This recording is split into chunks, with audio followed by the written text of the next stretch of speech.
Hey guys, welcome back to Dr. Narration, the best channel for cheating stories. Like and subscribe to the channel for more cheating stories like these.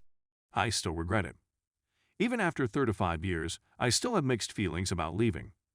My motivation for posting this is unclear, but I feel the need to get it off my chest. I, 60, married my high school sweetheart when I was 18 years old. He was well-educated, bright, and charming, and the kind of guy who could hold a room's attention. He was incredibly outgoing. Despite the fact that I'm really timid, we were a great match. After 25 years together, we were the parents of 2 little children, and I was pleased with my life. Then my wife started a new career, and she was doing well, gaining promotions and staying on the job for extended periods of time. So you can see where this is going. By the way, you're completely wrong. I had a relationship with her. I was becoming more angry with her since she was out working late to provide for our children. She was not at home to make dinner, and I had never bothered to learn how to cook until this incident occurred. Because I didn't do it, the laundry would pile up for a few days, and I would be responsible for picking up the kids from school while she was away at work. Nevertheless, I never expressed my feelings, and every day when my wonderful wife returned home, I put on a brave front and pretended everything was okay, even though it clearly wasn't. I'm certain that if I'd spoken my feelings to her, she would have listened, but I didn't. In the course of a work function, I met a lady with whom I chatted on the phone for many weeks. Things quickly got inappropriate, and I did nothing to stop it. Then, 2 weeks later, I wrote my wife a birthday card in which I expressed my feelings for her and how beautiful she was, and then I walked out on her. The worst part was that she never yelled or screamed at me.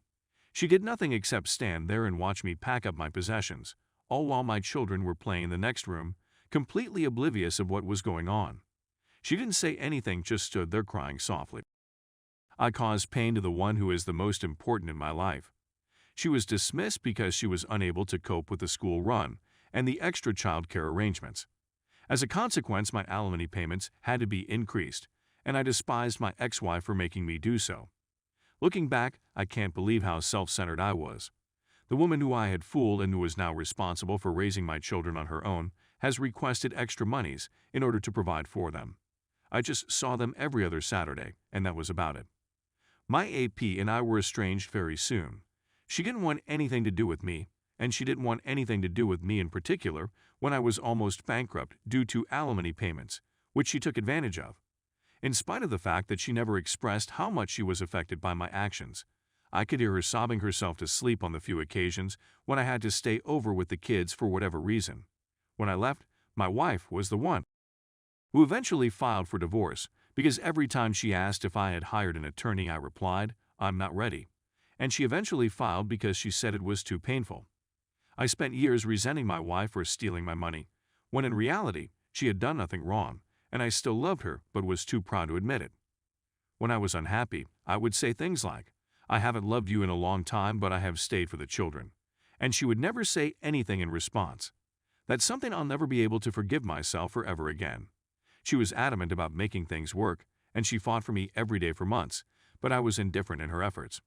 She admired me despite the fact that I disliked her. Then she met Mark, who was much older and wiser than she was, and he fell in love with her in the same manner that I should have fallen in love with her. He was and continues to be a lovely and kind gentleman toward her and my children. Seeing someone else fall in love with the person you were intended to be with for the rest of your life is one of the most difficult things I've ever experienced. Then you should have fought for me because I would have loved you forever if you would have let me, she said when I told her 2 weeks before her wedding. On the day of her wedding, I drove to the church and waited outside in my car, telling myself I would object to the wedding, but I didn't. I was a little disappointed. 30 years have passed, and seeing that written in front of me now makes me feel just as bad as hearing it 30 years ago. Having to see her with him for all these years has served as my penance, and although I've had the odd connection with her, nothing substantial, I will never forgive myself for what I did today, would have been our 42nd wedding anniversary, which should have been our punishment. My belief is that infidelity is not something that can be fully recovered from. Rather, it is something that must be learned to live with. Story 2. How do you deal and feel okay with throwing away 2 years of love, sweat, and lots of tears invested into a relationship? How can you accept what occurred when there is no silver lining? You just notice the harm and take a step back from it. This relationship just served to damage you and put you back in life. All they did was steal from you, squander your time, degrade your self-esteem, take your money, and remove your hope and happiness. You get the impression that you have learned nothing significant or useful. You have conflicting emotions because, on the one hand, you still care for and love this person as you always have. But on the other hand, you begin to see them for who they really are in everything that they have done to you, and you become furious and disgusted with them. You are filled with rage. With your love covering up all the terrible, the blinders gradually dissolve, and you no longer notice them. You no longer view them through rose-colored glasses or in their potential or version that you envisioned, but you see them for who they are and what they have shown you, and it is something really nasty. What is your thinking process for overcoming those painful sentiments of remorse, as well as indignation and even hate for the individual who exploited you? Whether they cheated, led you on, feigned to desire a relationship to mind FK you, and put you through this hot and cold period before abandoning you like old hard-cold McDonald's French fries for the birds to consume. I have difficulty letting go. It pushes me to face a slew of demons. The way things ended makes me rethink the whole relationship. As if it were all a deception, all a ruse to take advantage of me. I now see how tightly I was clinging to a delusion. I had to think he loved me or everything would be as horrible as it seemed. It was my most powerful weapon for forgiving him and moving on from the twisted deed he committed upon me. If he loved me, it may have been an accident, and I justified myself by remaining silent all that time. But if he didn't, he was just a criminal, a predator. A stranger to me and an abuser who regarded me as the ideal, naive, innocent target. That is, I feel, why I was able to make such a significant contribution to the relationship. I need to believe that he was concerned about me. That was correct, by the way. It pushed me to give all I had, which only helped to exacerbate my predicament. I love the fact that I still have feelings for him and want him back in my life. In an unusual sense, he feels at ease in his own skin.